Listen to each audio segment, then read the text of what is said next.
Quand la douleur frappe, notre premier réflexe est souvent le cri, un cri intérieur, étouffé ou hurlé, qui cherche à combler le vide de l'incompréhension.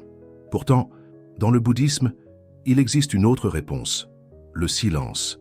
Non pas un silence vide, passif ou résigné, mais un silence vivant, conscient, habité. Ce silence nous appelle quand tout vacille, comme un refuge que l'on retrouve au bord du précipice. Ce n'est pas une fuite, ni un oubli, c'est un retour à soi, à l'essentiel, à ce qui demeure quand tout semble perdu. Le silence bouddhiste n'efface pas la douleur, il lui offre un espace pour exister, se dire autrement. Il est l'espace entre deux pensées, le souffle qui précède une larme, la pause qui permet de voir clair au milieu du chaos. Quand nous cessons de courir après des réponses immédiates, quand nous nous autorisons à ne plus remplir le vide, un autre monde s'ouvre, un monde intérieur, profond, stable. Et dans ce monde, le silence devient le premier pas vers la transformation. Il ne nous promet pas la fin de la douleur, mais il nous offre un regard nouveau. Il murmure doucement « Reste, écoute, tout passe ». Il existe des douleurs que les mots ne peuvent contenir, des chagrins qui ne trouvent aucun langage, des blessures que le discours trahit par sa pauvreté. Face à ces tempêtes, le silence devient parfois la seule vérité possible. Il est cette présence discrète qui ne prétend pas comprendre, mais qui accueille sans condition. Dans la tradition bouddhiste, on apprend à ne pas ajouter de bruit à la souffrance, à ne pas l'alourdir de récits, de jugements ou de fuites mentales. Lorsque la douleur devient trop forte pour être exprimée, elle peut devenir un portail, une ouverture vers une sagesse plus vaste, plus intuitive, qui dépasse le mental. Ce silence-là ne nie pas la souffrance. Il ne la minimise pas. Il l'enlace, avec tendresse et lucidité. Il devient une main invisible posée sur l'épaule du cœur. Dans ce non-dit, quelque chose s'apaise. Non parce que la douleur disparaît, mais parce qu'on cesse de lutter contre elle. Et c'est souvent à cet instant précis, quand le tumulte des mots s'éteint, que l'on commence à entendre. Non pas avec les oreilles, mais avec l'âme. Le Bouddha n'a jamais promis une vie sans douleur. Ce qu'il a transmis, c'est une voie pour la comprendre, l'accueillir et finalement la transcender. La souffrance émotionnelle, dans l'enseignement bouddhiste, n'est pas une ennemie. Elle est une messagère, une alarme bienveillante qui nous signale un attachement, une attente, une illusion à laquelle nous nous accrochons. Le dukkha, la souffrance inhérente à l'existence, ne peut être évitée. Mais notre relation à cette souffrance, elle, peut être transformée.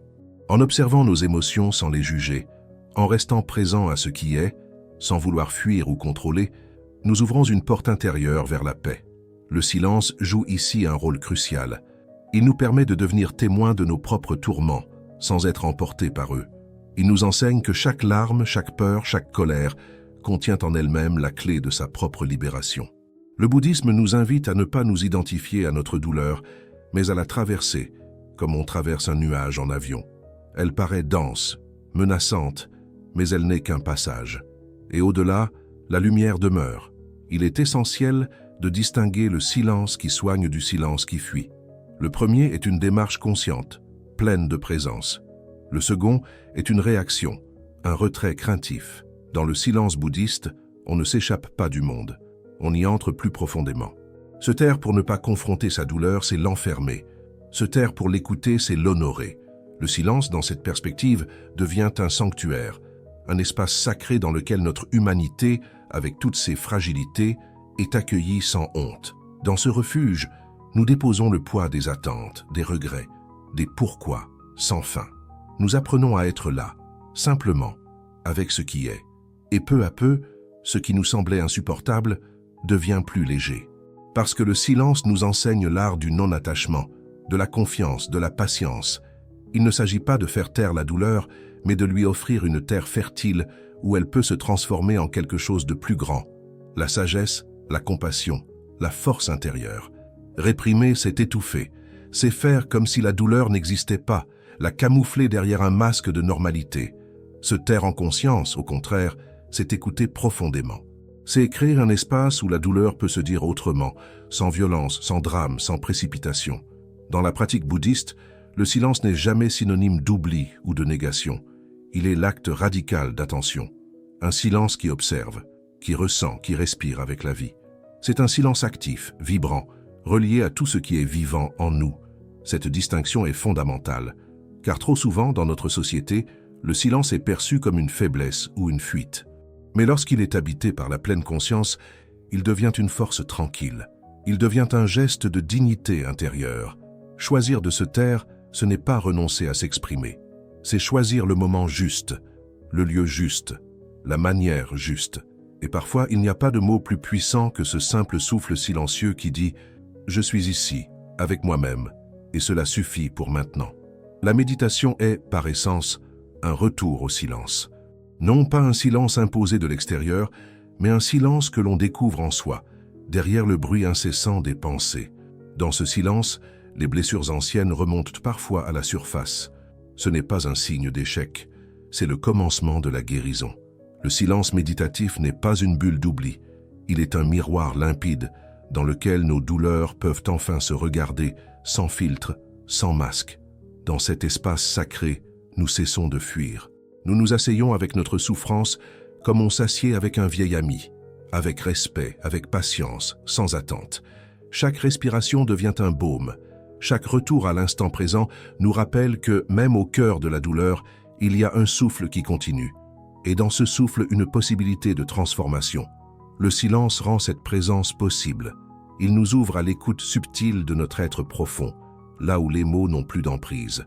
C'est là que la guérison commence. Non pas dans l'effort de supprimer la douleur, mais dans le choix radical de l'accueillir, dans le calme, dans l'immobilité, dans le silence. Il y a une forme de présence qui ne s'exprime pas par des paroles, mais par une qualité d'être, une écoute silencieuse, une attention ouverte, un cœur disponible. Cette présence, dans la tradition bouddhiste, est précieuse. Elle est un remède plus puissant que 1000 discours. Lorsque nous cessons de parler pour combler le vide, nous laissons de l'espace à ce qui est véritable. Le non-dit devient alors un terrain fertile pour la compassion. Il ne s'agit pas de cacher, mais de ressentir plus profondément. Car parfois, les mots fragmentent ce que le silence peut réunir. Dans le non-dit, nous apprenons à être avec l'autre et avec nous-mêmes, sans vouloir réparer, expliquer, contrôler. Simplement être là.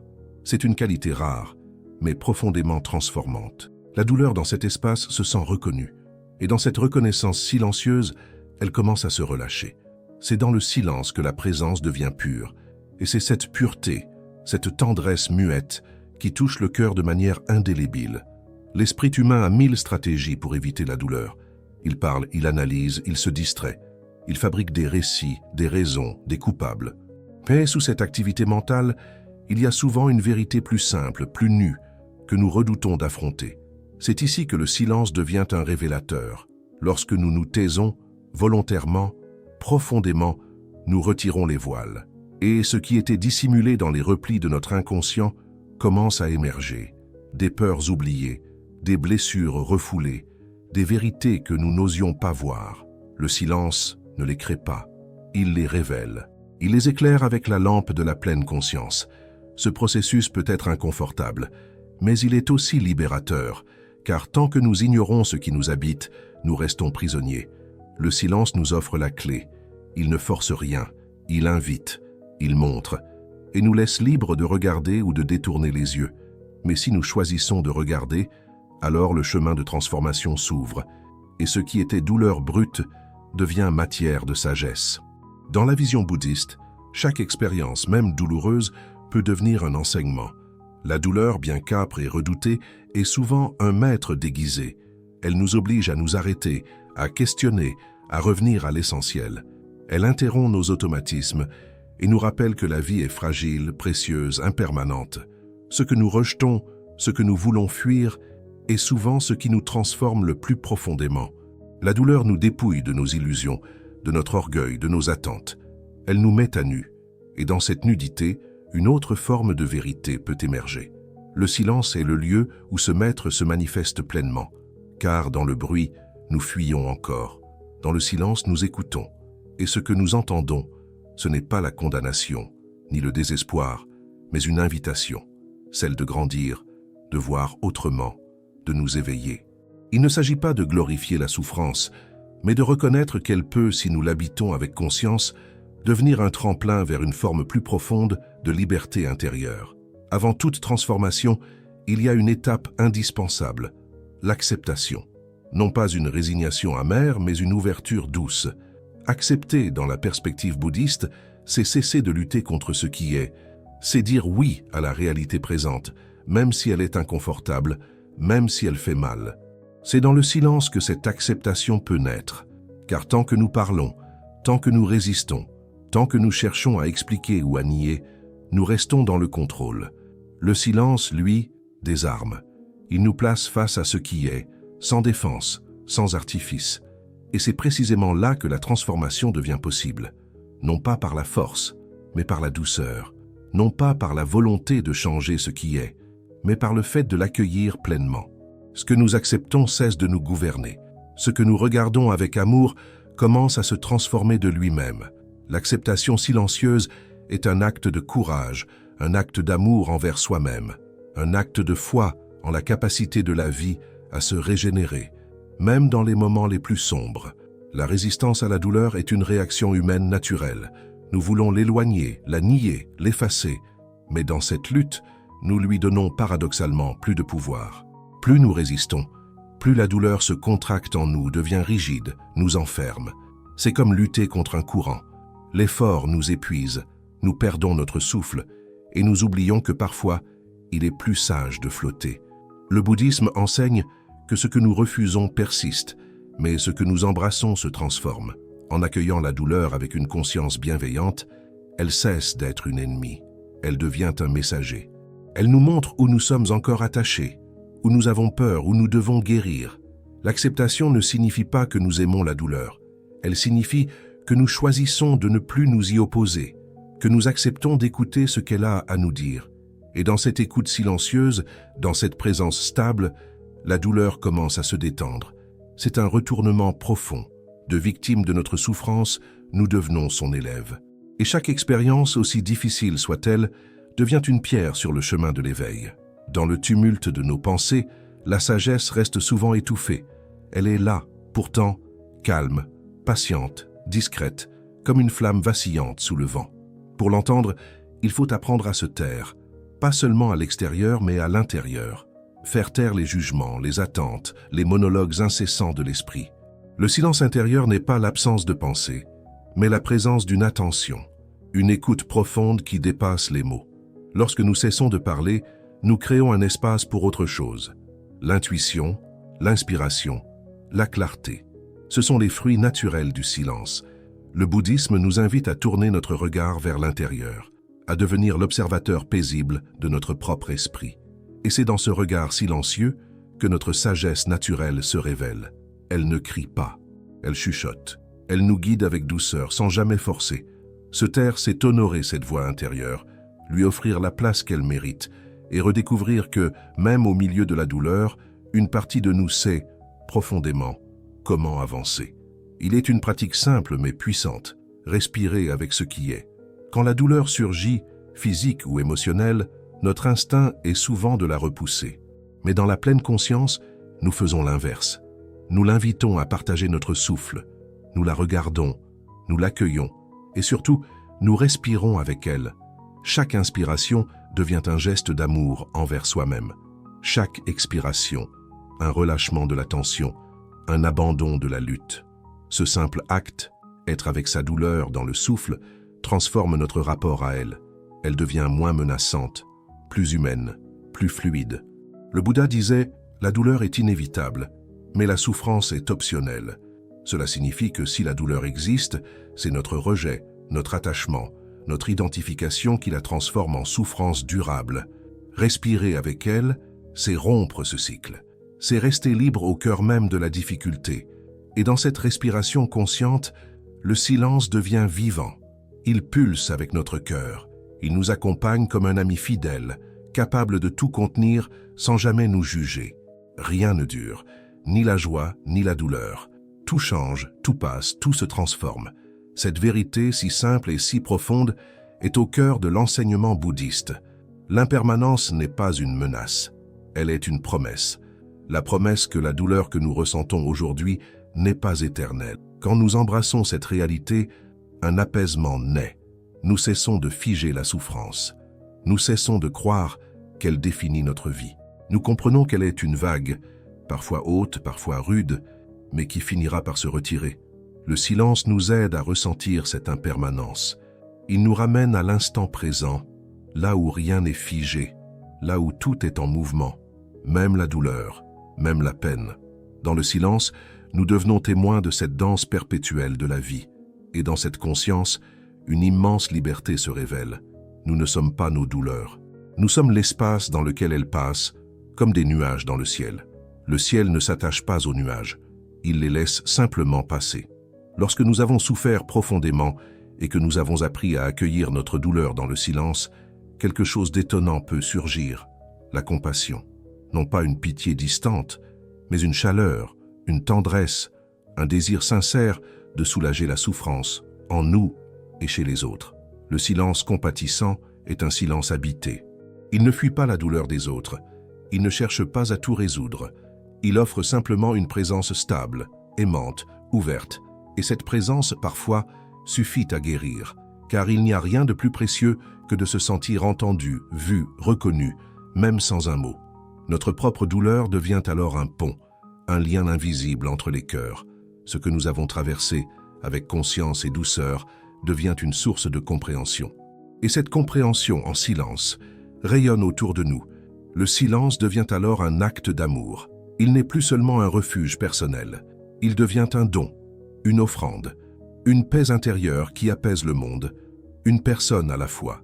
Dans un monde qui valorise l'agitation et les interactions constantes, la solitude est souvent perçue comme un vide, une absence à combler. Mais dans la tradition bouddhiste, elle est une richesse, une opportunité précieuse de se retrouver, loin des attentes extérieures. Et lorsqu'elle est habitée en silence, la solitude devient une compagne lumineuse sur le chemin spirituel. Ce silence partagé avec soi-même n'est pas un isolement, il est une reconnexion. Il nous offre l'espace de respirer sans pression, de ressentir sans distraction, de penser sans interférence. Dans cette intimité silencieuse, les masques tombent. Nous cessons d'être ce que nous croyons devoir être. Nous devenons simplement ce que nous sommes. La solitude choisie permet à l'esprit de s'élargir. Elle nous montre que nous ne sommes jamais vraiment seuls, car au cœur de notre être réside une présence paisible, vaste, indestructible. Le silence nous y conduit, pas à pas, souffle après souffle. Dans cette solitude silencieuse, la douleur cesse de hurler.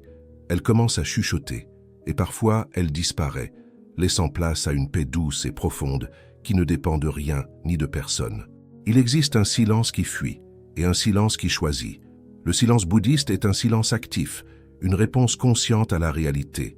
Ce n'est ni faiblesse, ni absence, ni oubli. C'est une forme d'intelligence du cœur, une manière de dire sans bruit ce que les mots déforment parfois. Face à l'injustice, à la douleur d'autrui ou à nos propres conflits, le silence n'est pas forcément une abdication. Il peut être un espace sacré où l'on refuse de réagir par impulsion. Une pause qui empêche la chaîne des souffrances de se prolonger. Il ne s'agit pas de ne rien faire, mais de faire autrement, avec discernement, avec paix. Choisir le silence, c'est aussi refuser de blesser. C'est honorer la complexité d'une situation sans vouloir la simplifier à tout prix. C'est parfois le plus grand des actes d'amour, ne pas ajouter de bruit à la douleur du monde. Ce silence-là est un acte, un positionnement, une offrande de paix là où le tumulte menace. Et dans cette offrande, une force tranquille se révèle. Dans les textes anciens comme dans les histoires transmises oralement, le bouddhisme regorge de récits où la douleur se transforme en éveil et le silence en sagesse. L'un des plus célèbres est celui de Kissa Gotami, une jeune mère dévastée par la perte de son enfant qui cherche désespérément un remède à la mort. Le Bouddha lui dit « Va me chercher une graine de moutarde dans une maison où personne n'est jamais mort. » Après des jours de quête infructueuse, Kissa comprend que la douleur de la perte est universelle. Ce n'est pas la parole du Bouddha qui la guérit, mais le silence qu'elle rencontre en elle, à travers l'expérience partagée de la souffrance humaine. Dans un autre récit, un moine frappé par une grande tristesse s'assied en silence au bord d'un ruisseau. Il ne médite pas pour fuir, mais pour écouter. L'eau coule, le vent souffle, et peu à peu, sans effort, sa peine se dissout dans la simplicité du moment présent. Le silence du monde devient son maître. Ces récits nous rappellent que le silence n'est pas vide, il est plein d'enseignements, et que, souvent, la transformation la plus profonde se fait sans bruit. Il peut sembler paradoxal de parler du son, du silence. Pourtant, ceux qui l'ont goûté savent. Le silence a une texture, une vibration, une résonance. Il n'est pas une absence, mais une autre forme de présence. Une présence subtile mais puissante. Une présence qui ne s'impose pas, mais qui enveloppe. Ce silence-là n'éteint pas la douleur. Il lui offre un espace où elle peut respirer. Il ne donne pas de réponse toute faite. Il permet aux vraies réponses d'émerger à leur rythme, dans l'intimité du cœur. Il est une forme de langage, un dialogue sans mots entre notre être profond et la réalité. Le son du silence peut être perçu dans le souffle, dans le frémissement des feuilles, dans les battements du cœur. Ce sont des instants suspendus, où le monde devient plus clair, plus doux, plus vrai. Le silence est la voix de ce qui est essentiel. Et parfois, il dit plus que 1000 discours. Il nous rappelle que ce que nous cherchons n'est pas toujours dans le mouvement, mais dans la pause, pas dans l'effort, mais dans l'abandon. Le silence ne se trouve pas seulement dans les monastères ou les retraites spirituelles. Il peut être cultivé doucement dans chaque instant de notre vie. C'est un art, une discipline douce qui commence par de petits gestes. Éteindre le téléphone, marcher sans se presser, manger en pleine conscience, respirer sans distraction. Chaque action peut devenir une méditation si elle est faite avec attention. Le silence intérieur ne dépend pas de l'environnement, mais de notre qualité de présence. Il ne s'agit pas de fuir le bruit extérieur, mais de ne plus le laisser dominer notre monde intérieur. Le bouddhisme nous invite à devenir des jardiniers du silence, à désherber les pensées parasites, à arroser l'écoute, à nourrir la paix. Il nous enseigne que ce silence est toujours là, en arrière-fond, prêt à nous accueillir dès que nous ralentissons. Et dans cette culture quotidienne du silence, la douleur, si elle survient, trouve un terrain plus doux. Elle n'est plus une intrusion, mais une visiteuse que l'on sait accueillir avec tendresse. Le silence devient alors un refuge toujours accessible, un ami fidèle au cœur de la vie ordinaire. Il arrive un moment où les mots deviennent superflus, où l'on sent sans dire, où l'on comprend sans expliquer. Dans les instants de douleur profonde, il est des silences qui relient plus que 1000 phrases. 2 regards qui se croisent, 2 mains qui se frôlent, 2 présences unies dans la même vulnérabilité. Dans le silence partagé, il n'y a ni rôle à jouer, ni masque à porter. Il y a simplement l'humain à nu, dans sa vérité la plus crue, la plus belle. Et cette vérité-là crée un lien sacré. Un lien qui ne juge pas, qui n'attend rien, qui accueille tout. Le bouddhisme enseigne l'inter-être, cette idée que rien n'existe séparément. Que ma douleur est liée à la tienne, que mon souffle touche le tien. Dans le silence, cette vérité se révèle avec une clarté bouleversante. On ne se sent plus seul, on est ensemble, au-delà des mots. Ce silence de compassion mutuelle est une guérison en soi. Il ne cherche pas à consoler, il ne cherche pas à corriger. Il est simplement là, comme une étoffe invisible tissée entre les âmes. Ce que nous appelons faiblesse est souvent une force en gestation. Une force silencieuse, discrète, qui ne cherche pas à briller. La douleur que nous avons traversée, si elle a été accueillie avec conscience, devient une source d'ancrage.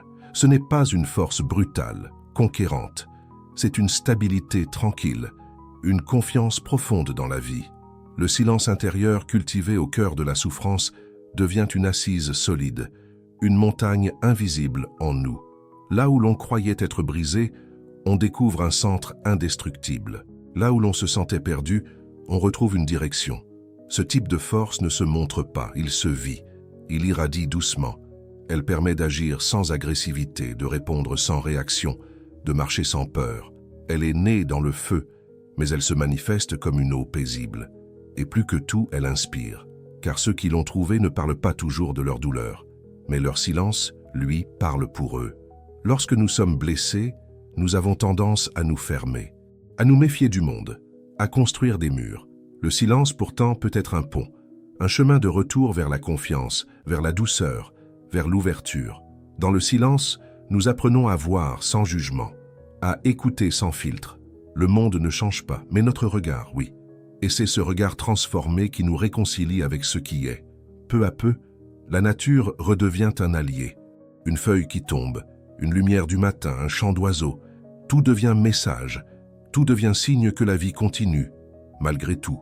Le silence nous enseigne à recevoir ces choses, simples comme des bénédictions, à être touchés, encore, même après la douleur. Cette réconciliation n'est pas un retour en arrière, c'est une renaissance, une manière nouvelle d'habiter le monde, plus tendre, plus ouverte, plus vraie. Il y a un silence qui suit les tempêtes, un silence dense, profond, sacré. Celui qui vient après les larmes, après les cris, après l'effondrement. Ce silence n'est pas un vide, il est un commencement, un espace vierge où tout est encore possible. Le bouddhisme enseigne que chaque instant est une renaissance, que nous pouvons à tout moment recommencer. Et ce recommencement ne se fait pas dans l'euphorie, mais dans un calme humble. Le silence devient alors la matrice de quelque chose de neuf, d'une paix retrouvée, d'une clarté née de l'obscurité. C'est dans ce silence post-tempête que l'on entend à nouveau notre propre voix intérieure, non plus celle de la peur ou du désespoir, mais celle de la confiance. Une voix douce qui dit simplement « Tu es encore là » et c'est suffisant. Et ce simple fait d'être là, après tout, est déjà une victoire. Au bout du chemin, il reste le silence, non pas comme une fin, mais comme une transformation. Ce silence que nous avons fui devient le lieu de notre éveil. La douleur que nous avons portée devient la racine de notre sagesse. Tout ce que nous avons traversé, dans la solitude, la présence, l'acceptation, nous a conduit à une forme de clarté qui ne dépend plus des circonstances. Le silence bouddhiste est une sagesse incarnée. Il ne nie rien, il embrasse tout. Il est le fruit d'une lente alchimie intérieure, où la souffrance devient lumière et le vide devient plénitude. Ce chemin n'est pas linéaire, ni facile, mais il est réel. Il est accessible. À chaque respiration, à chaque regard, à chaque silence choisi. Et peut-être, au cœur de ce silence, entendrons-nous enfin ce que nous cherchions depuis le début. Non pas une réponse, mais une paix. Une paix sans condition. Une paix qui transforme la douleur en force.